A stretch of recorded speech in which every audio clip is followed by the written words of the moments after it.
deployment of the planet's first robotic police units. Became the focus of the world in 2016. Drop your weapons, you're under arrest. Hey everybody, welcome to What the Flick. Alonzo Duralde from The Wrap, Matt Ashley from Rotten Tomatoes, Christy Lemire from ChristyLemire.com and RogerEbert.com. I did not have to see Chappie, and apparently I dodged a bullet. Yeah, Chappie is the story set slightly in the future about a company that has created a robotic police force, and they're under contract with the Johannesburg police force to use these robots as cops. They've dialed way back, and one of the developers, played by Dev Patel, has come up with a way of making some type of artificial intelligence, which he downloads into one of the robots that's set for demolition, also called Chappie, or ends up being called Chappie, and hilarity ensues. Let's watch the trailer. I have a robot that is operated by a thinking human being. We don't want this. It's expensive, it's big, and it's ugly. The Scouts are a huge success. Stop worrying about these pet projects. I think I've cracked it. This is a new kind of life form, a new step in evolution. That's it. Come. You are Chappie. Chappie. It's like a child that has to learn. What's that? Chappie's book? Yeah, it's yours. Chappie's got stories. Chappie's got a book. Anything you want to do in your life, you can do. Write poetry, have original ideas. Chappie wants to paint. Wow. What in the name of the Lord? Your little robot's a big problem for me. A thinking robot could be the end of mankind. Destroy that robot. Burn it to ash.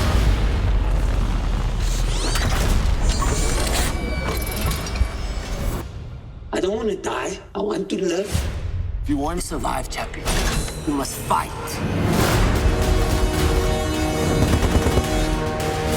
Mayhem downtown as police have begun shutting down. You hurt my people! You think you're real? You don't get away with this. He's special! I am consciousness. I am alive. I am Chappie.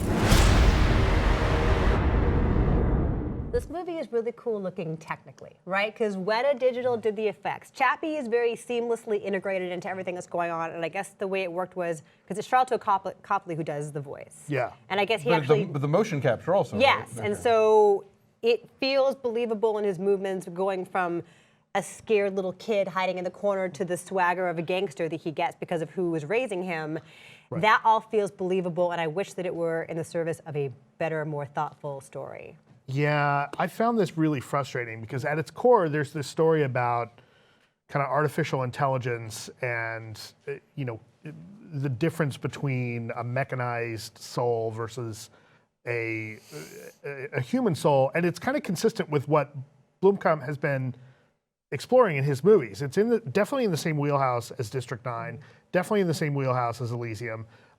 Unfortunately, it's closer to Elysium than I think, than District 9 was. He's getting farther and farther away from that great nugget. Yeah, and this movie, like, he's kind of thrown too much in there. Like, the Adford bits in here are really kind of distracting, and I don't know that it really serves to move the story forward.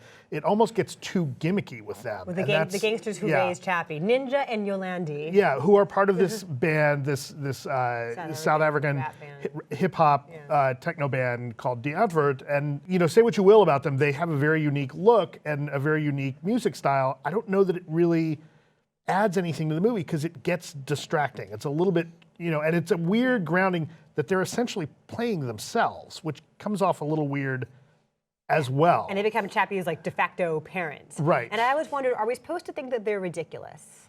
I mean, because there's a great swagger and a great like lack of self-awareness about Ninja's character. He thinks he's this badass, but he keeps screwing things up or whatever. And yet we're also meant to feel like Yolandi's got a good heart and a true maternal instinct. And so yet, there's conflict as far as how we're supposed to react to these people. And then Ninja really is dangerous. Like he actually is, as much as he's kind of a buffoon, he's packing heat, He's and a he's a dangerous really good buffoon. shot, and he's very dangerous. And the guys that they're working for, that he owes the money to, are extremely dangerous. You know, this is a very dangerous version of Johannesburg.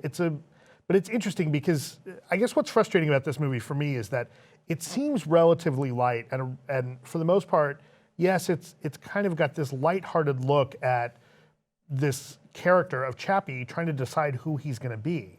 And then towards the end of the film, in the climax of the film, it pivots into this really darkly violent story that I think the rest of the movie tonally wasn't addressing. And we have to talk about Hugh Jackman's character. We've talked about Hugh who Jackman's I feel mullet, like, first of all. well, he comes in from a different movie. Like, I don't believe that character is as caricaturish as D'Anford is. Hugh Jackman's character is arguably not even human. Like he's almost a cartoon character. Yeah. He does things that, you know, he works at this big corporation, and you're supposed to believe that this ex-military guy is as talented a software developer as Dev Patel's character, but he's packing a gun as he walks around the office. And a cross around his neck. And a cross around his neck. He talks about going to church all the time. It's right. I mean, it's almost like Crocodile Dundee as a tech developer, which would be fine, but he's so over the top, and it's so, you know, whereas I felt Patel's character is relatively grounded, and he's less grounded than Ninja and Yolandi, which is a problem. That's Hugh Jackman is? Yeah. Well, they're all cartoonish in different ways. Right, but I guess I just, like, and Jackman kind of sells the character, but it took me out of the movie. The things that he does in this movie, you know, when he threatens Dev Patel's character. Early on. With the gun, in the middle of the office, right. Like, and nobody reacts, right? And they never sell that anyone would actually keep that character. Also, I have to point out, for a company that is doing security and is making, for a military tech company, that company has the worst security in the world. Yes, and they make a big deal at the beginning of the film about it's really, really high tech, how you can get a hold of the guard key. Only someone can do this who has this access or whatever. But really, it's pretty poor. It's like any idiot could walk in and start just messing around. I mean, it is the worst security ever. The security's as bad as a shopping mall.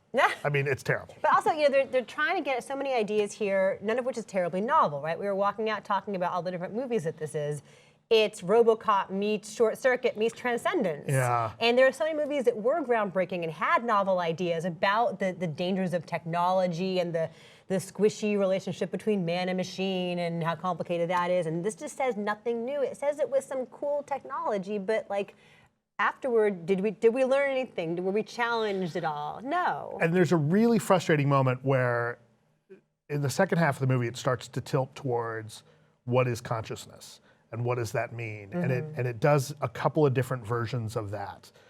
But that's the movie I want to see. I want to see the movie that addresses what is consciousness in a computer versus a person and copies. And that's what I wanted to see. And the movie only kind of does that to move the plot forward. And it's really frustrating because I thought that would have been the much more interesting story to tell. Yeah. And this one, kind of wants to do that in the context of having to be an action movie.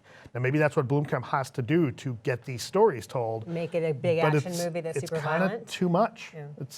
Yeah. It's very frustrating, and the thing we ended up walking out talking about was with Hugh Jackman's mullet.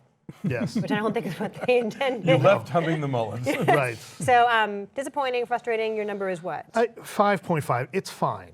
It's fine. I'm saying 4.7, so our average is a 5.1. Right, it's 48% on the tomato meter right now.